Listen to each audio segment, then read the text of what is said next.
Assalamualaikum warahmatullahi wabarakatuh. Saya Fahmi Irsyada dari jurusan Pendidikan Bahasa Inggris nomor BP 18101156130010. Mata kuliah Translation and Interpretation.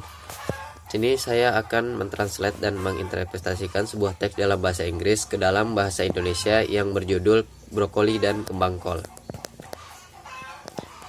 Brokoli dan kembang kol.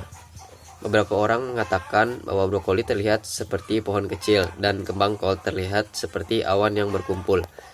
Mereka berpikir brokoli hanya berwarna hijau dan kembang kol hanya berwarna putih. Tetapi sayuran bergizi ini juga datang dalam versi yang lebih berwarna. Salah satu jenis kembang kol, misalnya orange dan brokoli, bisa jadi ungu. Brokoli dan kembang kol adalah salah satu sayuran paling bergizi. Mereka tinggi vitamin C, serat, dan nutrisi lainnya. Dan mereka mengandung zat yang diyakini dapat melawan kanker. Mereka termasuk keluarga kubis atau kol. Anggota lain termasuk kubis, sawi, brosel, kangkung, dan kohlrabi. Pakar pertanian di Ohio State University Extension mengatakan brokoli dan kembang kol tumbuh paling baik di iklim yang lebih dingin. Mereka menyarankan untuk menanamnya di mana suhu harian rata-rata antara 18 dan 26 derajat Celcius. Kedua tanaman tumbuh paling baik di bawah sinar matahari dan subur, tanah lembab. Tetapi air tidak boleh berdiri di atas tanah. Menggunakan mulsa dapat membantu menjaga tanah tetap lembab dan dingin.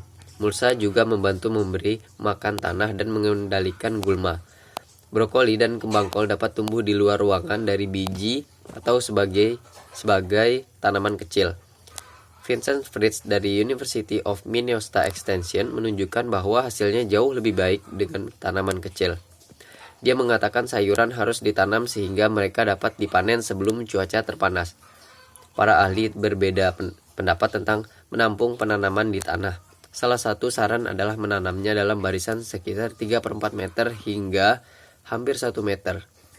Kemudian letakkan tanaman brokoli sekitar 20 hingga 30 cm di barisan.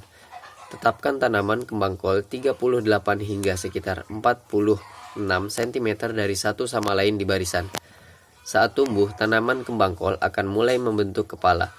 Kepala mengandung kuncup bunga yang tertutup rapat dan setidaknya 2 daun membungkusnya.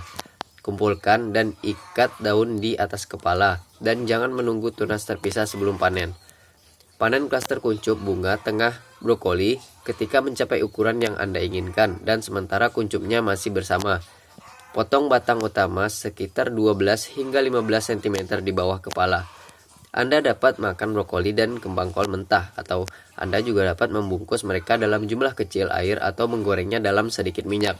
Semakin sedikit waktu yang mereka masak, semakin baik. Baik, itulah hasil translate dan interpretasi dari saya tentang brokoli dan kembang kol. Assalamualaikum warahmatullahi wabarakatuh.